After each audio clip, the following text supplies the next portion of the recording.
दोस्तों आईसीसी ने बाबर आजम को बड़ा इनाम दे दिया। वो इनाम कौन सा है और आईसीसी ने क्या इनाम दिया है, मुकम्मल डिटेल के साथ आपको बताने वाले हैं। आपने अभी तक हमारे चैनल को सब्सक्राइब नहीं किया तो चैनल को कर दें सब्सक्राइब, बेल के आइकन को भी दबा दें और ऑल पे प्रेस कर दें ताकि आने वाली वीडियो का नोटिफिकेशन आप तक पहुंचता रहे। तो चलते हैं बिना टाइम वेस्ट किए वीडियो की जानिब।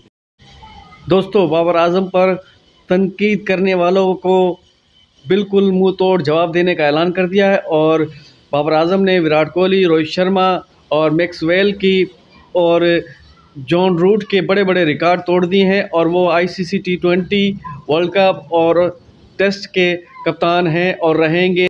और आईसीसी ने ये भी बता दिया कि पाकिस्तान के कप्तान बाबर आजम टी20, ओडीआई और टेस्ट के कप्तान रहेंगे और इसे चेंज करने का कोई भी ना सोचे। ये बड़ा दावा है आईसीसी का और यही गिफ्ट भी है आईसीसी की तरफ से बाबर आजम को।